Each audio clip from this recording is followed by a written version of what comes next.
Hello viewers, welcome to BRK news. నేను మీ Fatima. So ఈ రోజు మనతో పాటు స్టూడియోలో అయితే ఉన్నారు. సో మూలిక వైద్య నిపుణులు, బోధిధర్మ పండితులు డాక్టర్ పండిత్ శ్రీనివాస్ గురూజీ గారు ఉన్నారు. సో ఆయుర్వేద వైద్యాన్ని గురించి చాలా చక్కటి పరిష్కారాలు అయితే చెప్తారు. సో అడిగి తెలుసుకుందాం. నమస్తే సార్. నమస్కారం అండి. ఓం శ్రీ గురుభ్యో నమః. సార్, ఇప్పుడు చాలా మంది కిడ్నీస్ ప్రాబ్లమ్స్ తో బాధపడుతున్నారు. కిడ్నీ అనేది చాలా పెద్ద సమస్యగా మారిపోయింది ఇప్పుడు చెప్పాలంటే.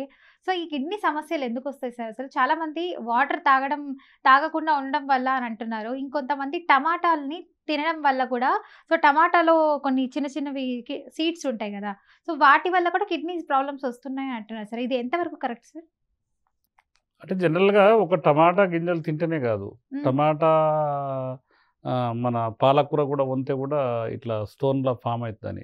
స్టోన్ అనేది ఏంటంటే, రాయి అనేది ఏంటంటే మన శరీరంలో తీసుకున్న ఆహారం అరగక అంటే కింది భాగాల్లో మిగిలిపోయి ఆ యూరిన్ నుండి బయటికి వెళ్ళిపోక గడ్డలాగా ఏర్పడేది స్టోను. దాన్ని రాళ్ళేమో కడుపులకు రావు, మనం తీసుకునే ఆహారమే అది. సో మన ఆహారం వల్ల కూడా కొన్ని విషతుల్యమైన ఆహారాలు తీసుకుంటే అది గట్టిగా ఏర్పడి రాయిలాగా ఫామ్ అవుతుంది. అది ఆ ఫామ్ అయిన తర్వాత ఆ రాయిని కొన్ని 2-3 సార్లు ఆపరేషన్ కూడా చేయించుకుంటారు. ఆపరేషన్ చేయించుకున్నా కూడా మళ్ళీ రాళ్ళు రావడం జరుగుతుంది. ఆ రాళ్ళు వచ్చిన తర్వాత కూడా దాన్ని కిడ్నీ ఫంగస్ లాగా వచ్చి కిడ్నీ క్రియాటిన్ పెరిగి రకరకాలుగా అవుతుంటది. కొంతమంది బీపీ ఎక్కువై కూడా కిడ్నీ ప్రాబ్లం వస్తుంది. ఇంకొంతమంది టాబ్లెట్స్ ఎక్కువ యూస్ చేయడం వల్ల కూడా మన కిడ్నీ పెయిన్ కిల్లర్లు వాడితే ఎప్పటికైనా కూడా వెరీ డేంజర్ అని అలోపతి డాక్టర్లే చెప్తున్నారు. అంటే వాళ్ళకి అవసరాన్ని మించి వాడొద్దని వాళ్ళు కూడా చెప్తున్నారు. ఇప్పుడు రీసెంట్గా నేను ఒక మెసేజ్ చూసిన, ఒక వీడియో తీసి ఒక అతను పోస్ట్ చేసి, నేను ఆటో డ్రైవర్ అండి, నాకు ఈ బ్యాక్ పెయిన్ ఉండే, ఆ బ్యాక్ పెయిన్ కోసం గ్రామీణ వైద్యం దగ్గర పోయినా 3 సంవత్సరాల క్రితము. ఒక చిట్టి మీద 3 రకాల టాబ్లెట్ రాసిచ్చిండు. 3 రోజులు వాడిన, నొప్పి తగ్గింది కొద్దిగా. మళ్ళీ 15 రోజుల తర్వాత వచ్చింది, అదే చిట్టి జేబులో పెట్టుకొని కంటిన్యూ వాడుకుంటూ వచ్చిన. నాకు తెలియక 2 సంవత్సరాల తర్వాత నాకు కిడ్నీ డ్యామేజ్ అయిందని. ఆయన చెప్పింది ఏంటంటే 3వ రోజులు వాడమన్నాడు. 3 సంవత్సరాలు వాడాడు. అంటే పెయిన్ కిల్లర్లు వాడడం కూడా వస్తుంటది. మనకు ఏంటంటే ఆరోగ్య విధి విధానాలు తెలుసుకోవాలి.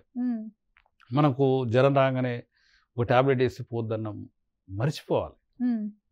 కాబట్టి ఏంటంటే ఈ కిడ్నీకి ఆయుర్వేదంలో అనేక రకాల ఔషధాలు చెప్తుంటారు. చాలా మంది ఇది చేయండి అది చేయండి అని చెప్తుంటారు. మేము ఎంతో మందికి మా దగ్గరకు వచ్చే కిడ్నీ పేషెంట్లు కూడా చాలా మందికి ఆ ప్రక్రియ ఇలా చేసుకోండి అని చెప్తుంటాము. ఆన్లైన్లో చెప్తుంటాము, యూట్యూబ్ ఛానల్లో చెప్తుంటాము. దాంట్లో ఏంటంటే చిల్ల గింజలు అని దొరుకుతాయి మనకు. చిల్ల గింజలు ఏంటంటే నీటి శుద్ధి కోసం, అది ఏమైనా శుద్ధి చేయడమే. అవి కనుక క్షారపాకం అని ఒక ఇనుప కళాయి, పెద్ద కళాయిలో ఒక 10 కిలోలు కానీ 20 కిలోలు కానీ మేము వేసి బాగా చిల్ల గింజలు నీటి శుద్ధి కోసం వాడుతున్నారని తెలుసు ప్రపంచానికి. దాన్ని ఏం చేస్తామంటే ఇనుప కళాయిలు వేసి బాగా వేయించి బొగ్గుల్లాగా వేస్తాం. వేయించిన తర్వాత ఒక కట్టెతో బాగా కొట్టి పౌడర్ లాగా బ్లాక్ పౌడర్ అవుతుంది. దాన్ని కూడా డ్రై చేయంగా దాంట్లో మంచి క్షారం వెళ్తుంది. అంటే ఒక వైట్ పౌడర్ లాగా వెళ్తుంది. దాన్ని బాగా వెళ్ళిన తర్వాత 8 నుంచి 10 గంటలు కూడా పట్టే అవకాశాలు ఉంటాయి. కట్టెల పొయ్యి అయితే కొద్దిగా జల్దీ అవకాశాలు ఉంటాయి. ఈ స్టవ్లు గివ్వులు అయితే కష్టం అవుతుంది. అది మంట ఎక్కువ రావాలి. ఆ ఇనుప మొత్తం ఎర్రగా అయిపోతుంది ఇనుము. అయితే దాన్ని ఆ క్షారంలాగా తీసి ఒక బట్టలు వేసి వస్త్రగాయతం చేసి దాన్ని క్యాప్సూల్ రూపంలో ఇస్తాం. ఉదయం 2 క్యాప్సూల్, నైట్ 2 క్యాప్సూల్. కిడ్నీ రాళ్ళు అయితే ఇమీడియట్ కరిగిపోతాయి. 20 mm ఉన్న కరిగిపోతాయి. కిడ్నీ డయాలసిస్ కానీ లేకపోతే కిడ్నీ క్రియాటిన్ ప్రాబ్లంతో వచ్చేవాళ్ళు మా దగ్గరకు వస్తే ఏంటంటే 100 మంది వస్తే 100 మంది రికవరీ కారు. కొంతమంది ఒక 20-30% ఒక 2 నెలలు కానీ నేను వాడలేను అంటాడు. లేకపోతే అంత డైటు, దాన్ని ఏంటంటే ఆ మందులు వాడే విధానం రకరకాలుగా ఇబ్బంది అవుతుంటుంది. ఇంకొకటి ఏంటంటే చిల్లగింజల భస్వంతో పాటు మనకేంటంటే రావి ఆకు, వేప ఆకు, మర్రి ఆకులు, ఈ 3 చెట్లు గ్రామీణ ప్రాంతాల్లో ఉంటాయి. ఆ 3 కూడా చాలా మంది వీటిని దంచుకొని రసం తీసుకోండి, లేకపోతే ఇంకోటి అట్లా కాకుండా ఆకుల క్షారమే, రావి ఆకుల క్షారము, వేపాకు క్షారము, మర్రి ఆకుల క్షారము, ఒక్కొక్క కళాయిలో ఒక రోజు మర్రి ఆకులు దాన్ని నిండేసి బాగా బాయిల్డ్ చేస్తే దాంట్లో కూడా 8 నుంచి 10 గంటలు చేసుకుంటే క్షారం వెళ్తుంది. వేపాకులో క్షారం వెళ్తుంది, రావి ఆకులో క్షారం వెళ్తుంది. ఈ 3టికి తయారు చేసిన తర్వాత 3 మేము 120 క్యాప్సూల్ రూపంలో తయారు చేసి ఇస్తాం. 500 mg క్యాప్సూల్ మిషన్ ఉంది. మేము మా దగ్గర కొన్నాం, మా ట్రస్ట్ తరఫున 16 లక్షలు పెట్టుకున్నాం. అయితే ఇదే కాకుండా ఆ క్యాప్సూల్ తయారు చేసుకుంటూ ఇంకొకటి ఏంటంటే ఉల్లిపాయలో అత్యంత విలువైన పోషకాలు ఉన్నాయి, ప్లస్ అల్లంలో ఉన్నాయి, కొత్తిమీరలో ఉన్నాయి, పుదీనా కొత్తిమీర, పుదీనా, అల్లము, ఉల్లిగడ్డ కూడా సేమ్ ఈ క్షార పద్ధతిలో అవి కూడా ముక్కలు ముక్కలుగా కట్ చేసి కొద్దిగా డ్రై అయిన తర్వాత, కొద్దిగా ఎండిన తర్వాత, ఎందుకంటే పచ్చిదనం ఎక్కువ ఉంటే చేయడం కష్టం. క్షారపాక విధానంలో దీన్ని కూడా ఇప్పుడు రావి ఆకులు, మర్రి ఆకులు, వేపాకులు ఏ విధంగా చెప్పాను 3 కలిపి, ఇప్పుడు అల్లము, ఉల్లిగడ్డ, కొత్తిమీర, పుదీనా ఈ 4 కూడా సేమ్ క్షారపాకం తీసి వాటిని పౌడర్ రూపంలో ఇస్తాం. ఉదయం ఒక 1/2 చెంచా, సాయంత్రం 1/2 చెంచా. దీనితో పాటు నూనె ఫర్మెంటెడ్ జ్యూస్ ఎక్సలెంట్ పనిచేస్తుంది. ఉదయం 30 ml, సాయంత్రం 30 ml తీసుకుంటే నెంబర్ ఆఫ్ పర్సన్స్ రికవర్ అయిన వాళ్ళు ఉన్నారు. అయితే దీంట్లో ఏంటంటే ఒకటే పరిస్థితి ఏంటంటే, ఎవరు కూడా ఒక వైద్యుని దగ్గరికి వెళ్ళే ముందు ఆయుర్వేద శాస్త్రం గురించి తెలుసుకోవాలి. నేను ఇప్పుడు ఒక వ్యక్తి 5 సంవత్సరాల నుంచి నేను ఒక హాస్పిటల్ పోతున్నా సార్, నాకు మందులు ఇస్తూనే నేను ట్రీట్మెంట్ అవుతుంది సార్, నాకు 1.8 దగ్గర పోయినా ఈరోజు 5.67 వచ్చింది అని వస్తారు మా దగ్గరికి. మా దగ్గర ఏం చేస్తారంటే 6 నెలలు మందులు వాడగలి, ఏమైనా సార్ తగ్గలే అంటారు. కొంతమందికి తగ్గుతుంటుంది, కొంతమందికి ఏంటంటే వాళ్ళ శరీర తత్వాలు బట్టి. చాలా ఏంటంటే దీంట్లో నాన్ వెజ్ అనేది తీసుకోవద్దు వాస్తవంగా. కొన్ని ఏంటంటే దీనికి రోగానికే పథ్యం. నేను చాలా మంది దగ్గర విసిగి వేసారిపోయినా, వాళ్ళకి ఎందుకు మానసికంగా కూడా ఫిట్గా ఉండాలి. అందుకని యోగా అనేది కంపల్సరీ. మనిషి ఏం లేదు తల్లి, ఆ మెడిసిన్ ఇప్పుడు ఆయుర్వేదం గురించి తెలిసింది. ఆయుర్వేదంలో ఇప్పుడు నేను 3 రకాల ప్రక్రియలు చెప్పిన. చిల్లగింజల భస్మం ఒకటి, రాగి, వేప, మర్రి ఒకటి, కొత్తిమీర, పుదీనా, అల్లము, ఉల్లిగడ్డ ఇది కూడా సేమ్ అన్ని ఇంత క్వాంటిటీ తీసుకొని చారం తీసుకొని 4 కలిపి పౌడర్ రూపంలో ఉదయం 1/2 చెంచా, సాయంత్రం 1 చెంచా చెప్పిన. దీనికి ఏం చేస్తారంటే, నేను కార్పొరేట్ హాస్పిటల్ పోయినా అది 1000 పడకలు ఉంది, అసలు మొత్తం బంజారా హిల్స్లో ఎంత పెద్ద హాస్పిటల్ ఉంది, దాంట్లోనే నాకు మంచిగాలే, నువ్వు ఈ 3 ఇయ్యంగానే అయిపోద్ది అని అంటారు నా దగ్గర. అంటే నమ్మకం అనేది లేకుండా ఇది కిడ్నీ ప్రాబ్లం. ఇప్పుడు చాలా మంది ఏం చేస్తారంటే, కొంతమంది డాక్టర్ల కాడికి పోగానే మీరు ఆయుర్వేద మందులు వాడకండి, వాడితే ఇబ్బంది అని అంటాడు. అసలు ఆయుర్వేదం నుంచి పుట్టిందే అలోపతి, ఆయుర్వేదం పుట్టిందే హోమియో, ఆయుర్వేదమే అన్ని. ఇప్పుడు మనకు అన్ని రకాలుగా ఔషధాలు ఇప్పుడు 500 సంవత్సరాల కింద ఎక్కడ మీకు మెడికల్ షాప్ కనబడదా? లేదు. అసలు మెడిసిన్ ఉందా? లేదు. మరి ఎందుకు ఈరోజు డామినేట్ చేస్తున్నారు వాళ్ళు? మన లోపం, మన చేతగానితనం, మన ఓపిక, నిస్సత్వ మనం ఇంట్లో తయారు చేసుకోవచ్చు. పండిట్ శ్రీనివాస్ గురించి చెప్పేది ఒక పుస్తకం చెప్తుంది, ఒక ఆయుర్వేద శాస్త్రం చెప్తుంది అని అనుకోవాలి. అట్లాగిన అనుకున్నప్పుడు దాని ప్రయత్నం చేసి తప్పులేదు. నా దగ్గరకు ఒక అబ్బాయి వచ్చిండు, ఇద్దరు చెల్లెళ్ళు ఉన్నారు సార్, నాకు నన్ను ఎట్లన్నా బతికేయండి గురువుగారు అంటే, నీ కిడ్నీ జబ్బు అనేది లేదు అని అనుకో, నేను చెప్పినట్టు చెయ్యి, నేను చెప్పింది తిను అని అంటే, ఆ గురువుగారు నేను తింటా అన్నాడు. కరెక్ట్ 6 నెలల కిడ్నీ ప్రాబ్లం లేదమ్మా అబ్బాయికి. 8 గంటలు నిద్రపోవాలి బిడ్డ, ఏం సంగతి నీ సంగతి అంటే, సార్ 7 గంటలకు పండుకున్న పని ఉందని. ఆ పేపర్లు గీపర్లు అన్ని తీసి వాడు కట్టగట్టేట ఇంట్లో పడేసిండట మొత్తం. ఇక ఆడికి పోయేది లేదు, ఏమి లేదు. 3 నెలలు నాకు టైం చూడనన్న. మంచిగా ప్రశాంతంగా తింటుండు, మంచిగా పడుకుంటుండు హాయిగా. ఎప్పుడన్నా వారానికి ఒకసారి, గురువుగారు నా కాళ్ళవాపులు తగ్గినాయి, గురువుగారు నాకు ఆకలి అవుతుంది. ఒక్కసారి ఆయుర్వేదము ఒక్క పాయింట్ నీకు తగ్గిందంటే మొత్తం పోయినట్టే. కానీ వీళ్ళు ఏం చేస్తారంటే, నేను ఆయన 6 నెలలు వాడినా, నేను భద్రాచలంలో 6 నెలలు వాడినా, కర్నూలులో 7 నెలలు వాడినా, సంగారెడ్డిలో 8 నెలలు వాడినా, నీ దగ్గరకు వచ్చిన వాళ్ళని ముగ్గురు నమ్మరు. నన్ను ఎట్లా నమ్ముతాను? వాళ్ళ ప్రతిరూపమే నేను కదా. ఆయుర్వేద వైద్యుడు అంటే అందరూ నాలాగానే కదా. కాబట్టి ఎప్పటికైనా నేను కిడ్నీ డయాలసిస్ రికవరీ పేషెంట్. నాకు 63 సార్లు డయాలసిస్ అయింది ఇదే హైదరాబాద్ నగరంలో. నేను వీరరాఘవన్ తారాబాయ్ అని ఒక హుబ్లీలా తమిళ కోయదొర ఒక అతను నాకు జీవం పోసిండు. అక్కడ పోయినప్పుడు ఒక్కటే చెప్పిండు, మందులు వేయడం వరకే నా డ్యూటీరా, నువ్వు సచ్చినా బతికినా నాకు సంబంధం లేదు. ఆయన ఏంటంటే ఎంత మొరటుగా మాట్లాడేదంటే అంత మొరటిగా. నీకు జీవించాలన్న ఆలోచన ఉండాలి, దీని మీద నమ్మకం ఉండాలి, కొద్దిగా పథ్యం అనేది చేయాలి, ఉప్పు చాలా కంట్రోల్ చేయాలి. ఉప్పు లేకుండా ఉంటే నీకు 3-4 నెలలనే మొత్తం పోతుంది.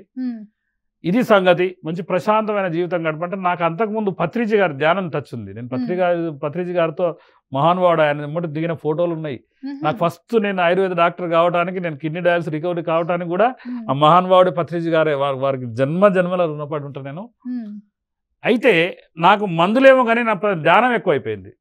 నా భార్య అనేది అరే 2 కిడ్నీలు డ్యామేజ్ అయ్యాయి అంటారు, ఎవరికి కాడికి పోయిన అంటారు, నువ్వు ఏందనండి, మరి నేనేం చేయమంటావు? నేను ఉన్నాను రోజులే బతుకుతా, ఏం చేస్తావు? నా చేతులు ఏం లేదు, ఆ సూర్యభగవాన్ దయ. నేను ఇప్పుడు కాదు, మా అమ్మ మాకు నేర్పిందంటే సూర్యభగవాన్ దయ అనేది. పొద్దున్న లేచినాక సూర్యుని దండం పెట్ట అనేది. టిక్కల్దా నా గుడి పోవాలంటే గుడి కాదురా, ఫస్ట్ సూర్యభగవాన్ దండం పెట్టరా అనేది. నేను ఈరోజు మా అమ్మగారితో కొన్ని సంభాషణలు నేను ఇప్పటికి గుడికి పోను. ఏమైనా ఉంటే ఒక 4 ఆవులు తాగాలి బిడ్డ, మనం అది తాగాలి. మా అమ్మ ఆశీర్వాదం, మా అమ్మ అన్నయ్య అన్నీ జరిగినాయి. డాక్టర్ కా బిడ్డ అనేది, నేనెట్లా డాక్టర్ అవుతాను, నేనేదో లాయర్ కావాలనుకుంటా అనేది. అంటే ఇక్కడ మనిషి ప్రయత్నం. ఇప్పుడు నేను చెప్పిన మూలికలు కనుక సేకరించుకొని చేసుకొని నేను చెప్పినట్టు తిని ఉంటే 100%. ఇప్పుడు సో మాంసాన్ని వీడేయాలి, మొత్తం శాకాహారం. మాంసాన్ని వీడాలి. శాకాహారము ఏంటంటే గోంగూర, వంకాయ, చింతపండు, పెరుగు వాడకుండా కొద్దిగా సలాడ్ రూపంలో. ఇప్పుడు ఏం చేసినామంటే మన రీసెంట్గా ఒక సంఘటన జరిగింది. ఒక అతను నాకు తెలియకుండా ఉల్లిపాయలు, కొత్తిమీర, మళ్ళా బీట్రూట్, క్యారెట్, ముల్లంగి ఇవి మార్నింగ్ సలాడ్ తినే అలవాటట. నేను డైట్ గురించి చెప్పిన బార్లీ రొట్టె తినమన్నా, కొత్తిమీర తినమంటే నైట్ తింటుండు, ఉదయం అది తింటుండు. ఆయనకు 3 నెలల క్రియాటిన్ మొత్తం తగ్గింది. అంటే ఇంతకుముందు మనం ఏం చేసేదంటే ఈ తినొద్దని చెప్పేది. ఆయన వచ్చి సార్ మీరు తినొద్దని, నేను తిన్నా సార్, మీ మందులో మాత్రం అద్భుతమైన ఔషధం సార్. ఎందుకంటే మేము అన్ని మార్నింగ్ బార్లీ, సాయంత్రం బార్లీ తినగానే తినమనం అనే వరకు వీక్ అయిపోతుంది మనిషి. ఈ సలాడ్ తినే వరకు అసలు ఎక్సలెంట్గా మనిషికి ఎనర్జీ లెవెల్స్ వచ్చి ఏంటంటే బ్లడ్ ప్రొడ్యూస్ అవుతుంది. ఇప్పుడు రక్తం పెరగాలి, వాళ్ళకి ఎన్ని బాటిల్ ఇచ్చినా రక్తం పెరగకపోయేది. కాబట్టి అది కూడా సలాడ్ రూపంలో తీసుకో అని చెప్తున్నాం. ఇప్పుడు ఇంకొకటి ఏంటంటే నోని ఫర్మెంటెడ్ జ్యూస్ అని ఇస్తాం, మంచి ఎనర్జీ లెవెల్స్ ఉంటాయి. తప్పక మనిషి ప్రయత్నం చేస్తే ఆయుర్వేద శాస్త్రంలో చచ్చిపోయిన వాళ్ళని మనం లేపలేము, కానీ ప్రాణం ఉంటే మాత్రం ప్రాణం పోకుండా చూసే దివ్య ఔషధాలు దీంట్లో. అమృతం అలనాటి దేవతలు అమృతం అంటే అమృతం మన దగ్గరే ఉంది అట్లా. కాబట్టి జనరల్గా ఏంటంటే కిడ్నీ సమస్యతో బాధపడే వాళ్ళంటే ఫస్ట్ టెన్షన్ పడద్దు. ఇంకొకటి ఏంటంటే అమ్మా, దానికి బీపీ కంట్రోల్ కావాలి. ఎంతకు బీపీ కంట్రోల్ కాదు అంటే వీళ్ళు టెన్షన్ పడుతున్నారు. కాబట్టి దీంట్లో దానికి బీపీ గురించి ఒక సపరేట్ వీడియో చేద్దాం మనం. ఏంటంటే ఆ బీపీ కంట్రోల్ అయ్యే ఒక అద్భుతమైన మీకు మందు ఏ విధంగా తయారు చేయాలో చెప్తా. కిడ్నీ సమస్యతో బాధపడే వాళ్ళు ఉంటే టెన్షన్ పడద్దు. వ్యాపారాలు గీపారాలు అన్ని ఫోన్లు గిన్ని పక్క పెట్టాలి, ఏదో మాట్లాడాలి సరదాగా. ఐరామ్ గైరామ్ అని అంటారు, ఇది వచ్చింది అది పోయింది అంతే. అంతేగాని మనం పొద్దు ఊకులు దాని గురించి ఆలోచించే, లేకపోతే టెన్షన్ పడినా కూడా అది మరింత ఎక్కువ అవుతుంది కానీ తగ్గడం అయితే ఎట్టి పరిస్థితులు. నాకు చాలా మంది నా దగ్గరకు వస్తారు, గురుగారు ఏంది నా పరిస్థితి ఏంటంటే, ఏమి కాదు నీకేమో మన భయమే ఒక పెద్ద వ్యాధి అంటారు. తప్పకుండా అందుకని అవన్నీ పెట్టుకోవద్దు. అమ్మ ఒక్కటే గుర్తు, ఇంట్లో పుట్టినవాడు గిట్టకు మానడు. నాకేదో జబ్బు వచ్చినంత మాత్రం నేను ఇప్పుడే పోతానేమో అనుకోవచ్చు. నేను సాధిస్తే ఇంకో 20 ఏళ్ళు బతాని, 2030కు 40కు కలియుగ అంతం అంటారు, యుద్ధాలు అంటారు, అందరు ఉంటారు. నమ్మకం అంటే ఉన్నంత కాలం ఇట్లే ఈ విధంగా అంటనే ఉంటారు. కాబట్టి ఏంటంటే ఈ జీవితం మీద ఎప్పుడు మా గురుగారు ఏం చేసేదంటే, మా గురుగారితో జర్నీ చేస్తుంటే ఒక కాడికి పోగానే అక్కడ శ్మశానం కనబడితే జర ఆపురాడ కూర్చుందామని పోయి అవి ఉంటాయి కదా ఇట్లా అరుగు కడతారు కదా, దాని మీద పండుకుంటారు 2 గంటలు. ఏంది గురువుగారు ఇది పరిస్థితి అంటే, అరే మనం ఇప్పుడే వచ్చి పండుకుంటే తర్వాత ఆ ఎమబట్లు అట్లా తీసుకుపోరట, లేటుగా తీసుకుపోతారు అనేది, నా పాత్ర అయిపోయిందేనని. అంటే మనం దేని మీద మక్కువ పెంచుకోవద్దు, ఈ శరీరం మీద. జీవితంలో ఒక మంచి అనిపించుకోవాలి, ప్రశాంతమైన జీవితం గడపాలి. నువ్వు ఎంత సంపాదించినా కాటికే, నువ్వు తీసుకుపోయేది ఏమీ లేదు.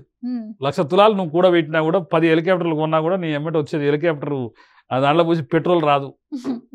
కాబట్టి మనం ప్రశాంతమైన జీవితం గడుపుతూ ఆయుర్వేద, ప్రతి ఒక్క ఇంటికి నేను ఆయుర్వేద ప్రచారం చేస్తుంటే ఆయుర్వేద గురించి తెలుసుకోండి, మీరే ప్రయత్నం చేయండి అని ఎందుకు చెప్తామంటే, అప్పుడు నీకు ఒక ఐడియా వస్తుంది. మా గురుగారు ఏం చేస్తుంటే ఏదైనా మందు తయారు చేయగానే ఇటు నోట్లు వేసుకునేది.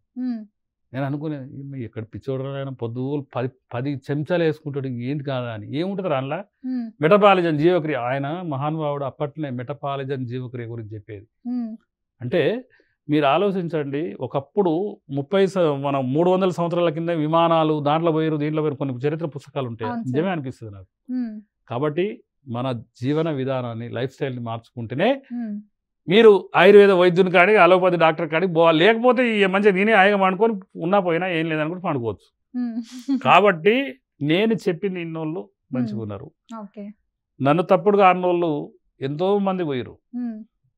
కాబట్టి నేను అనేది ఏంటంటే ఆయుర్వేదము రోగికి రోగానికి మధ్య వారధి ఆయుర్వేద వైద్యుడు. ఓకే. కాబట్టి అది చెప్పింది ఏంటంటే ఒక వేద వాక్ అనుకోవాలి, లేకపోతే ఒక ఆయుర్వేద వాక్కు అనుకోవాలి. అది వినాలి, చేసుకోవాలి. అంతేగాని ఫోన్ చేసి ఆయన 30,000 తీసుకుంటూ నేను 20,000 తీసుకుంటుంటే హైదరాబాద్లో 50,000 కిరాయి, ఆఫీస్ కిరాయి. మరి తీసుకోరా డబ్బులు? నీ సంతోషంగా తీసుకుంటే తీసుకోరా? కాబట్టి ఏంటంటే ఇది కొన్ని కొన్ని విషయాలల్లా మనవి కరెక్టు, కొన్ని విషయాలల్లా పేషెంట్లే కరెక్ట్ కాదమ్మా. 2 పిల్లలు 3 పిల్లలు ఉంటారు, వాడు ఆటో డ్రైవరు, వాడు కిడ్నీ ప్రాబ్లం వచ్చింది, వాడు ఎట్ట బతకాలి? ఇక వాడు టెన్షన్ పడకపోతే ఏముంది? ఓ తాతల నాటి ఆస్తి ఉంటే, భార్య మీద ఆస్తిపాస్తులు ఉంటే, ఏమన్నా భార్య ప్రేమికురాలైతే ఈ కాలంలో కుటుంబ సభ్యుడి కనుక ఆరోగ్యం ఖరాబ్ అవుతుంది. నా భార్య చేసిన సేవ ప్రపంచంలో నేను ఎవరికైనా కూడా, నా శత్రువు కూడా నా భార్య లాంటి స్వభావం ఉన్న వ్యక్తి భార్య లాగా రావాలని జీవితాంతకు నేను ఎన్ని జన్మలు ఎత్తినా కూడా నా భార్య లాంటి వ్యక్తి రావాలని నాకు డయాలిసిస్ అయ్యేటప్పుడు చేసిన సేవ బుడ్డిగా అడిగింది. జనరల్గా ఏంటంటే మనం అనుకుంటాం ఒక వ్యక్తి కుటుంబ సభ్యులు కనుక హాస్పిటల్లో పడ్డప్పుడు ఉన్న వాళ్ళ ప్రేమ ఏందో తెలుస్తుంది. కాబట్టి ఏంటంటే ఆయుర్వేద శాస్త్రాన్ని తెలుసుకోవాలి, ఆయుర్వేద విధి విధానాలను మనం ఏమి తింటున్నాము ఏం చేస్తున్నాం అన్నది తెలుసుకుంటే 100 ఏళ్ళు మనిషి 165 సంవత్సరాలు 150 సంవత్సరాలు జీవించే మనిషి 7 ఫీట్ల ఆజానుభావుడు మల్లాది వీరులు ఒక్కొక్కడు పైల్మాన్లో ఉన్నోళ్ళు ఇప్పుడు ఇంత గిడ్డగాలు అవుతారు. ఇంత నేను ఒక్కొక్కరిని చూస్తే అరే ఏంది సైజ్ ఇట్లా తగ్గిపోతుంది, రోజు రోజు తగ్గిపోతుంది తల్లి మొత్తం. అంటే విటమిన్స్ ప్రోటీన్స్ మినరల్స్ మనకు నీళ్లు కరేక నీళ్లు పాడు చేసినాము, మళ్ళీ అనేక రకాల కెమికల్ ఫ్యాక్టరీలు పెట్టి పాడు చేసినాం, అన్ని రకాలుగా పంచభూతాలని భూస్థాపితం చేస్తున్నాం. ప్రతి ఒక్క వ్యక్తి చెట్లు నాటాలి, ఆయుర్వేద విధి మహావృక్షాలను ఉంటాయి, వేప మన మారేడు. సో వేప చెట్టు ఉందంటే మనకి ఇంట్లో డాక్టర్ ఉన్నాడు, వేప చెట్టు 1000 రోగాలను నయం చేస్తుందని అట్లా అనమాట. కాబట్టి ప్రతి ఒక్కరు ఆయుర్వేద శాస్త్రం తెలుసుకోవాలి, అంతేగాని ఆయన ఒకటి అన్నాడు ఈయన ఒకటి అన్నాడు కదా, ప్రయత్నం చేసి చూడాలి. పత్రహరితం ప్రాణహాని కాదు. మీరు ఇప్పుడు అలోపతి టాబ్లెట్లో 20 వేసుకుంటే వాడు ఏం చేస్తాడంటే కళ్ళు తిరిగి అడ్డం పడతాడు. అదే ఆయుర్వేదం ఒక స్పూన్ ఎక్కువ తింటే మోషన్ అయింది, కళ్ళు తిరిగి అడ్డం పడ్డ దాఖలాలు లేదు. ఏదైనా విషపూరితమైనది మీకు తెలియకుండా తీసుకుంటే కష్టం. ఈ మారేడు తిప్పతీగ గలిజేరు గిలిజేరు తింటే ఏమీ కాదు. కాబట్టి ఆయుర్వేద శాస్త్రం నేర్చుకోండి. ఆయుర్వేద శాస్త్రం నేర్పడానికి ఎంతో మంది మహానుభావులు ఎన్నో చరిత్ర పుస్తకాలు రాసినవి ఉన్నాయి. కాబట్టి అవన్నీ చేసుకుంటే ఈ కిడ్నీ క్యాన్సర్ గీన్సర్ అన్నీ ఈ ఒక పటాపంచలు అయిపోతాయని మా గురువు అనేది. కాబట్టి తప్పక ప్రతి ఒక్క వ్యక్తి ఆయుర్వేద శాస్త్రం తెలుసుకోవాలి. ఇతరులను అనే ముందు తను చేసి చూడాలి. 8 గంటల కళాకాడ కూర్చుంటే తెలుస్తుంది, అది పరిస్థితి. ఓకే గురుగారు, థ్యాంక్ యూ గురుగారు, ధన్యవాదాలు. ఇన్ఫర్మేషన్ ఇచ్చారు.